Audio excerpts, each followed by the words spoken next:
Hunt for Anglia News with Claire Weller and Stephen Lee. The hottest tickets, but they never got to use them. As Robbie Williams triumphs at Knebworth, the fans who say their weekend was ruined.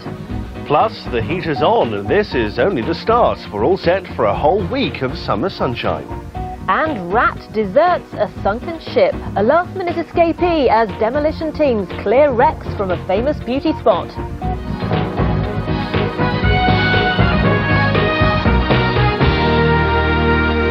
Hello, it's 6 o'clock from Claire and me. Welcome to a new week on Anglia News. First tonight, it's being hailed as one of the greatest pop concerts ever, but were some fans badly let down? That's the question being asked after Robbie Williams' triumphant three-night run at Knebworth. Most fans reckon the shows were a hit, but those who missed the first night's concert because of traffic are furious.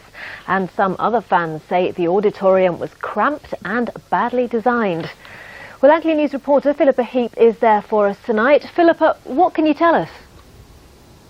Well, I bet there's thousands of Robbie Williams fans who would have given their eye teeth for the view that I've got. I'm stood on the roof of Knebworth House, and away in the distance there you can see the arena and the stage area where Robbie Williams performed this weekend. All day, dozens of people have been working away to dismantle that stage, and I'm told it's going to take around 2 or 3 days to completely clear out. Now, the three concerts have been the biggest ever at Knebworth, but questions have been raised whether this venue can handle such large numbers.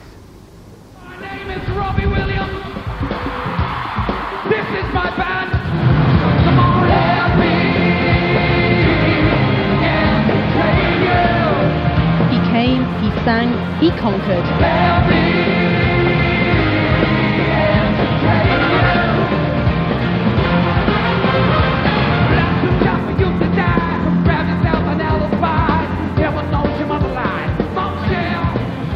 He is like the best showman since dear Freddie Mercury. He's got a voice to die for, like Frank Sinatra, who's sadly passed away as well. So he's here to replace both of them. Yeah. You can't help but love him.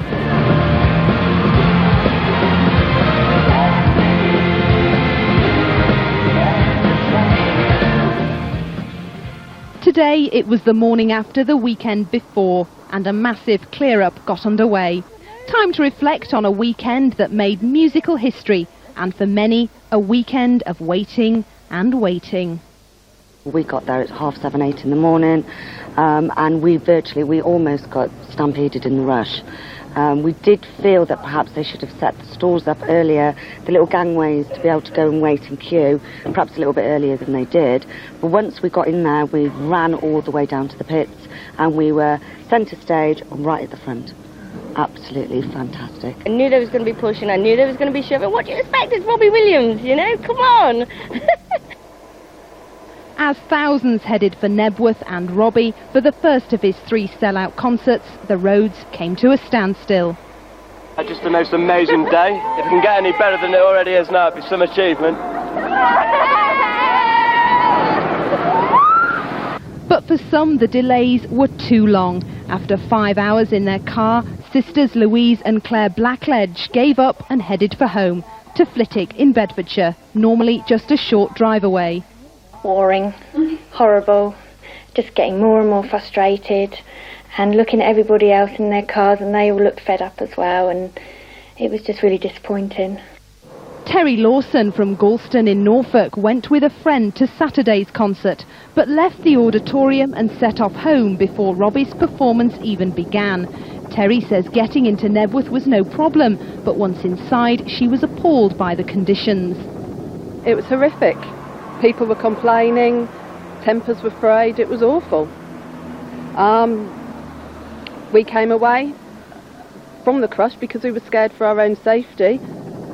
But the police and local people agree that considering the hundreds of thousands of people, it was a success story. There were only 16 arrests throughout the 3 days. We did hear from a small number of people that did leave before the end of the concert, telling police officers they did feel unsafe. And we did work with the licensing authority who were there over the 3 days. We got CCTV footage and we got some aerial shots from the helicopter to monitor the arena and make sure there was still room in there for people. And the butchers, who got a special mention from Robbie for moaning about the parking restrictions, were highly chuffed. I thought it was great. I thought it was hilarious. We were all rolling up. It was really funny. But rather than the queues and the chaos, most say this is what they'll remember most. I guess now it's time. Need it for feel it's time. I got a picture of you beside me. Your lipstick marks on your coffee cup. Well, I'm joined now by one of the family members who owns Knebworth House, Henry Lytton-Cobbold. Henry, bit of a record breaker that you've had on your hands. We made history this weekend. I mean, that was something else, yeah. An extraordinary event, breathtaking. What would you say to those people who were left disappointed, those who couldn't get in on Friday night, those who were a bit worried about crowd safety? What would you say to those people? Well, obviously we don't like people to be disappointed, but I have to say that the vast majority of that vast crowd had the time of their lives. I mean, I was down there, and when Mark Owen appeared on stage, you know, to see 125 people jumping in the air, it was spectacular, spectacular. One to tell your grandkids about. Now, you've had Oasis, you've had the Rolling Stones, you've now had Robbie Williams. Who on earth is going to top the bill next? I think that's going to be a tough one to follow. I mean, I've never seen anything like that, and I've seen all this lot anyway, and it's a tough act to follow. But if there's anybody who can do it, you know, we are the biggest and best venue in the country, and they want to be here. So you regard it very much as a success? It's been fantastic, and you only have to watch the recording to see that. I mean, a remarkable weekend at the time of people's lives, one to tell the grandkids about. Henry, thanks very much for joining us, and you've heard it, Robbie Williams is certainly going to be a tough act to follow. He is. Thank you very much, Philippa. Next tonight, a tragedy at the Seaside at the weekend. After a day spent diving in perfect conditions, a sub-aqua club member was killed in a freak accident as she prepared to go home. 48-year-old Anne Christoffin died when she fell off a tractor carrying equipment up a path from the beach. It happened in the village of Trimmingham near Cromer. Malcolm Robertson reports. Trimmingham Beach, an increasingly popular destination for tourists and diving clubs. Just a few yards from here, a horrific accident took place on Saturday afternoon. Anne Christoffin had just returned from a diving exploration and was standing on the back of a tractor pulling a trailer up the slipway. She fell off and died under the wheels of the trailer. The British Sub-Aqua Club says it won't be carrying out an investigation because its main concern relates to incidents actually in the water and whether there have been any breaches of diving regulations. But a spokesman did tell me he would want to know more about what had happened here so that advice can be passed on to other clubs to make sure that a tragedy like this never happens again. One of the recommendations could be that in future tractors must have guardrails on them. Mrs. Christoffin was a member of the West Norfolk Sub-Aqua Club. These are some of the members pictured at recent training events. Alan Verney, chairman of Munsley Inshore Lifeboat, says Saturday's tragedy has shocked the town. We've been associated with them for quite a while now. There was other aqua clubs and the diving clubs, of course, and we do know they take all precautions, so it makes it all the more sad that this should happen in the way it has. And certainly the mood in Munsley at the moment is very sombre. Tonight the police are still investigating the tragedy. Malcolm Robertson, Anglia News, Trimmingham. You're watching Anglia News. It's 6:09. Something of a transformation is going on at one of the region's most famous beauty spots. Yes, a major salvage operation has started on the River Orwell in Suffolk to remove 5 shipwrecks which have blotted the landscape and pose a danger to other craft. It's all going on near Pin Mill on the Orwell estuary. Rebecca Atherstone has been there for us today. As the years have passed, a number of craft have been dumped here at Pin Mill and been left to slowly rot. She's over a century old, but whatever her history, this Thames barge has no one to claim her now, and this was her final hour. Most people, when they do this sort of thing, they're actually launching a ship. I'm actually launching the death of a ship, and all the history that goes with it. A symbolic crash of the hammer to signal her being broken up. Then the Maid of Connaught succumbed to the jaws of steel. This is just the beginning of Baber District Council's efforts, along with a lot of local input, to help clear the wrecks at Windmill. I think Windmill is probably the nicest part of Suffolk, the nicest part of Suffolk coastline, and you can only allow it to degenerate so far, so this is an effort by the council to redress the balance for the local people, yes. The Maid of Connaught has been here for over 20 years, and it's going to take a good 4 to 5 days to remove her completely, breaking her up piece by piece. Considerable metal muscle power is needed to deal with a huge rotting hulk such as this. We've got to use a very heavy-duty JCB which has got demolition shears on it. It's 30 tons of JCB. In fact, I believe it will cut through a 6x6 RSJ like the knife through butter. So what was the local reaction as the now very familiar wrecks started to be broken up? I think it's good overall. I think something needed to be done here. But we mustn't never over-beautify the place, because I think if we start to over-beautify the place it loses its charm. But I can understand the reason that the council want to move some of these things. They are a bit of a nuisance and a bit of an eyesore. And so the work continued. It will be governed by the tide. This was also very much a case of a rat leaving the already sunken ship. He will have to set his sights on new shores. Rebecca Atherstone, Anglia News, Windmill. They always talk about rats deserting a sinking ship. It's the first time I've seen it happen. You've seen it now. Well, still lots to come in the programme. Everyone talking about the weather at the moment. This was Southend today. We'll be checking out the forecast with Becky Mantian in just a few minutes. First, though, it's a year to the day since schoolgirls Holly Wells and Jessica Chapman went missing from their homes in Soham in Cambridgeshire. Their families have issued a brief statement thanking people for their kind thoughts and hoping that everyone will understand their desire for privacy at this time. Our reporter Piers Hopkirk was invited to Soham to see how the village has coped over the last 12 months. A sea of flowers sent to Soham. The very public outpouring of grief that followed the deaths of schoolgirls Holly Wells and Jessica Chapman. A year on, though, and calls for the village to be left alone to mark the anniversary in peace. Obviously, these first few days in August are going to be a difficult time for the people of Soham, as we are reminded of the tragic events of last year. We're hoping very much, though, that people from around here and from further afield might remember us in their thoughts and in their prayers, but perhaps refrain from visiting Soham. We'd very much like to feel that we can mark this anniversary in peace and quiet on our own, and so that the families particularly, but also the townspeople here in Soham, might be allowed to grieve in peace without great numbers of visitors. Holly and Jessica went missing on August the 4th last year.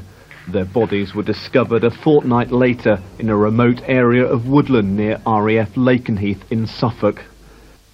Educational psychologist Frank Murphy worked at both St Andrew's Primary and Soham Village College. Helping the children come to terms with the girls' deaths, he found a variety of reactions, from fear to confusion. Perhaps the most striking presentation that we've experienced this year from the pupils and parents and staff members in Soham has been an emotional response, though, and that I think has been characterised by a profound and significant level of sadness and grieving for their two friends and for the two girls. It was here at Ely Cathedral that the people of Soham came together so memorably for a service to celebrate the lives of Holly Wells and Jessica Chapman. And though this, the first anniversary of the girls' disappearance, will serve as a bitter reminder to their families, it's hoped some comfort can be taken from how a community has come together, strengthened and tried to rebuild. Piers Hopkirk, Anglia News. Our thoughts tonight with the people of Soham. Indeed. Well, some other news tonight in brief now. Search is underway for 2 inmates who've absconded from Hoseley Bay Prison in Suffolk. It brings the total number of prisoners to escape the jail this year to 17. 35-year-old Athna Mamari was serving an 8-month sentence for actual bodily harm at the open unit when he disappeared on Saturday night. Last night, another inmate, 45-year-old Kelvin Dunn, was also reported missing. He was serving a 3.5-year sentence for deception. Motorists using a section of the busy A127 in Essex are facing disruption as it closes for overnight repairs following a freak accident. No one was seriously hurt when a coach collided with a car near Rayleigh, but the crash caused a gas main to fracture and more than 100 litres of fuel was spilled. Essex Police say one carriageway will be closed daily from 8 p.m. to 6 a.m. so repairs can be carried out. Back from the Gulf, volunteers from the Royal Auxiliary Air Force Regiment have returned home to Norfolk.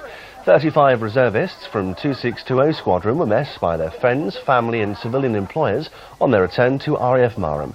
Back in February, 60 volunteers signed up for the Royal Auxiliary Air Force as part of the intense build-up in East Anglia before the war in Iraq.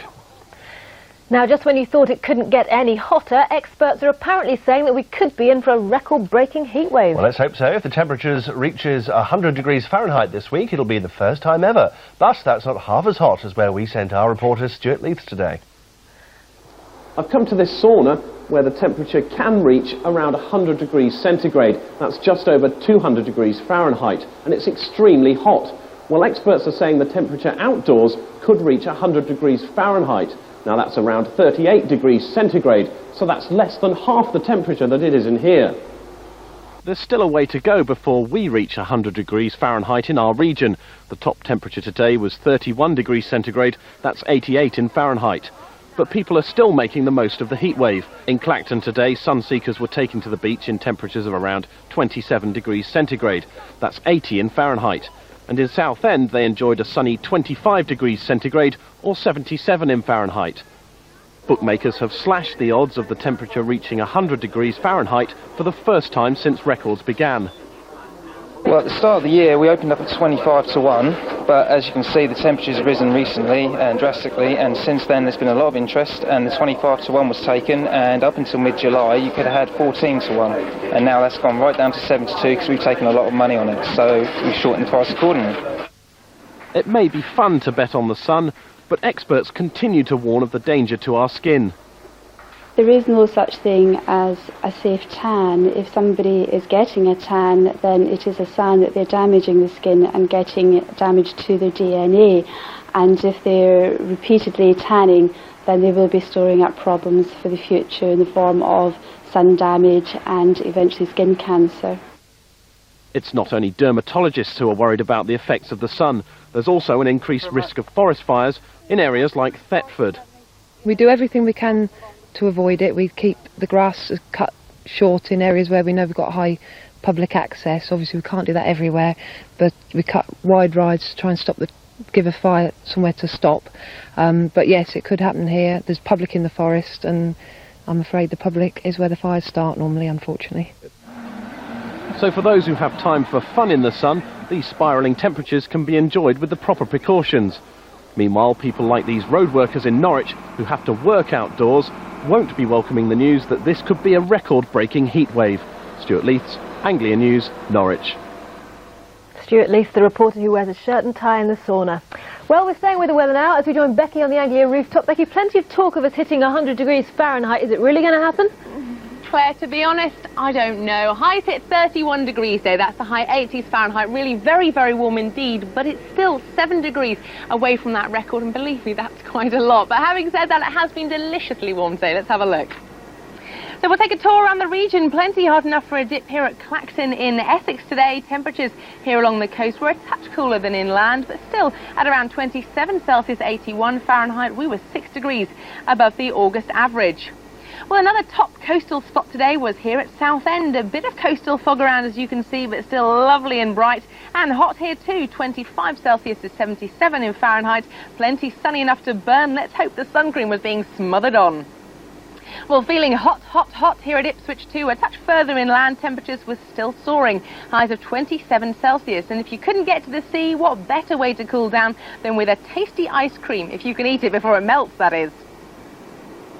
Now here in Cambridge we had some of our hottest temperatures today. Highs hit 31 Celsius, 88 in Fahrenheit.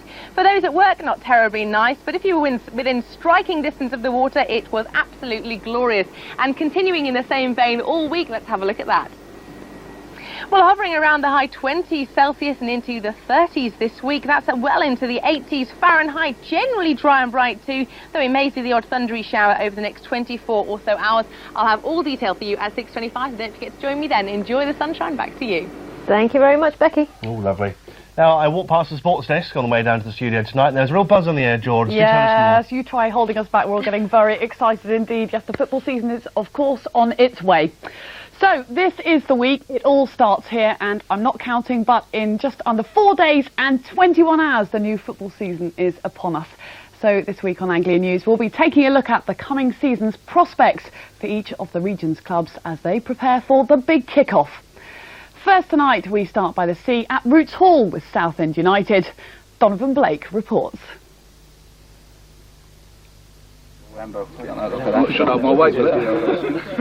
Fun in the sun for the Southend players at Roots Hall today. The first team squad gathering for their pre-season photo call. But life on the football front has been far from bright at the Essex Seaside Resort recently. They've been languishing in Division 3 for the past 5 seasons. The man who's aiming to turn their fortunes around is Steve Wignall. He's been down this road before with Colchester, transforming the North Essex side and taking them up into the 2nd Division while Southend went down into the 3rd.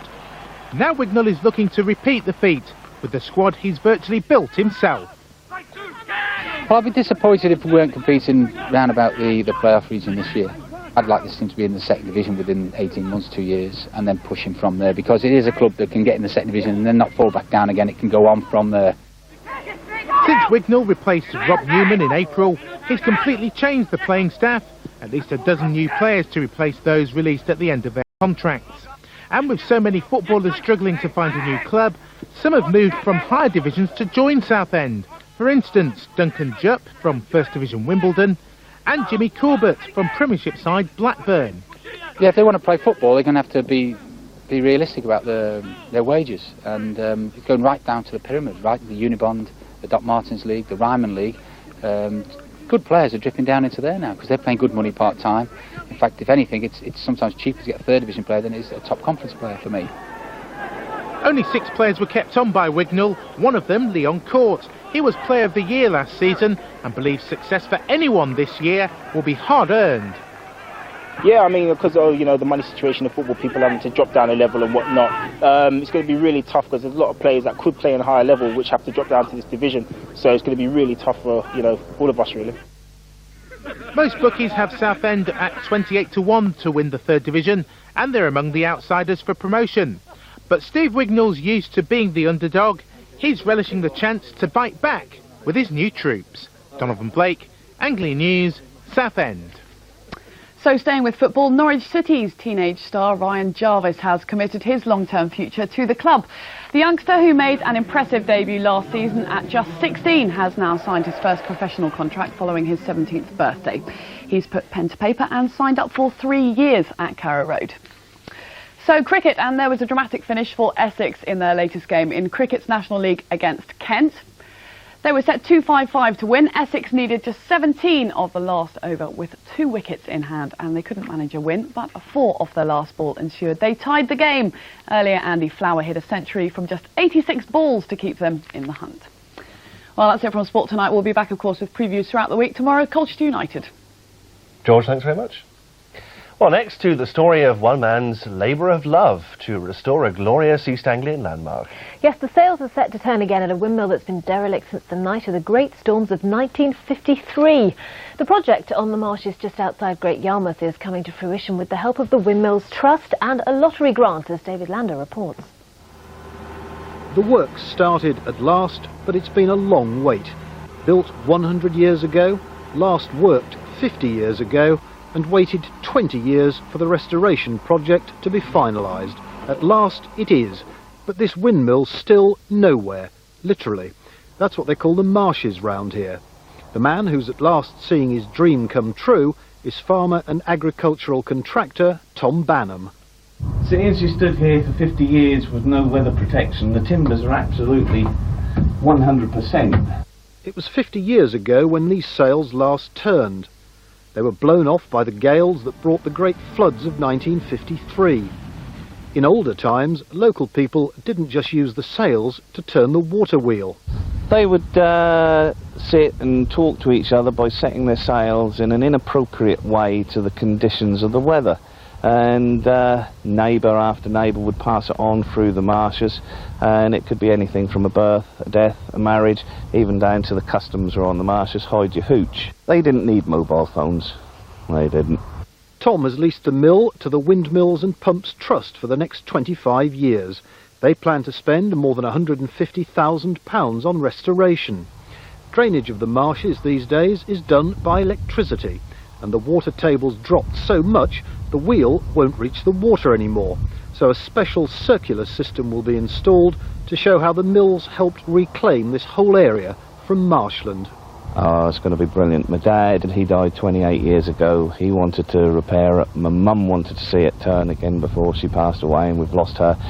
I've never seen it with the sails on or turning, and the first day I go in there and hear a creak into life, I'm going to be tickled pink. The project will eventually be open to the public on certain days, and the sails on the mill from nowhere will turn again.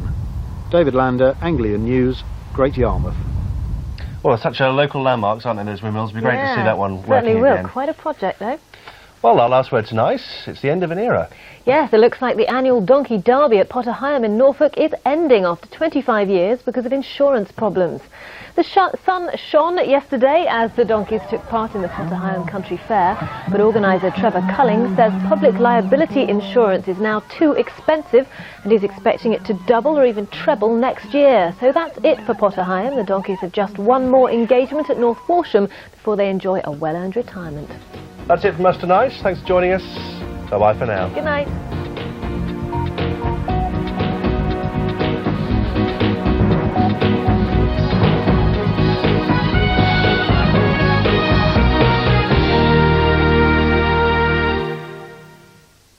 Find the right It's tough.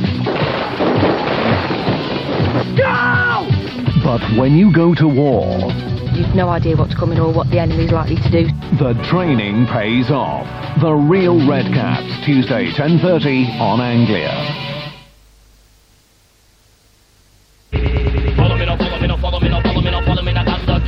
Quando você atira, eu já não sou a mira, eu sou a sua sombra, eu sou a sua sombra, já vai partir o trem, nossa festa de arromba, você vê, tem que caguetou, tem que caguetou, tem que caguetou, tem que caguetou. A levada rasga, Miami drama em dois, raga, viajo em qualquer... Something new from Vileda. Rapid Attractive for rapid floor cleaning. That's because it's without a bucket chain. Press the trigger, spray and go. So fast and easy. Rapid Attractive from Vileda. So rapid you can enjoy other things in life. Rapid Attractive from Vileda. With more sofas and fabrics to choose, you'll make the right choice. Multi-York. The sale ends Sunday.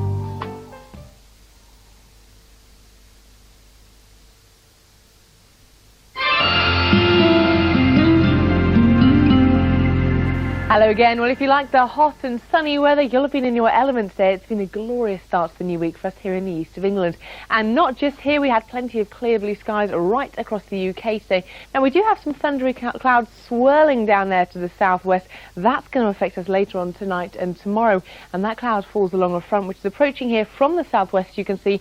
That'll move in tonight, bring us some high cloud over us tomorrow. Now, better news on the way for midweek on Wednesday. We see that front clearing away to the north to give us another hot and sultry sort of day. The warm air pouring in from the south. It's going to be very warm indeed. So for this evening then, dry, sunny and warm. Cooling sea breezes though towards the coast once again. And for tonight, dry, misty, a few fog patches later on, but very warm and close. Temperatures up at around 17 Celsius for some. Now for tomorrow, some high cloud may give a few showers. Some rumbles of thunder may be heard, but we are going to see some hazy sunshine developing, and it will be very hot once again. Temperatures somewhere up at around 30 Celsius again. Now a UV index tomorrow around 6, and that's a high risk of sunburn, so make sure that you put on some sun cream. So let's have a look ahead then to the 5-day forecast. Rather more unsettled for tomorrow, but becoming settled and sunny again by midweek. Temperatures peaking around midweek, we think. And now for Thursday and Friday, dry, sunny and hot, and even for the first half of the weekend, dry and sunny, but turning a little bit cooler, but still 27 Celsius. That's pretty warm. Have a lovely evening. Goodbye for now. When our furry friends fall on hard times, dedicated teams come to the rescue. I think the hook is down in her throat. Kieran managed to catch all 5 seals. Administering TLC. We've been very successful with this one. We'll just back off for a bit and see if he'll take himself out. To get them back on their paws, claws, flippers and feet. She's a very, very lucky swan. A brand new series, Animal Tale, starts Thursday 7:30 on Anglia. Cutting Loose. Amanda Holden and Sarah Parrish, as you've never seen them before. Whoa! It's a rich and weave. 2 friends, 1 long Caribbean party, cutting it in Barbados. This week on GMTV. That was a thing of beauty. I know. Now on ITV1, Monday's ITV Evening News with Katie Derham and the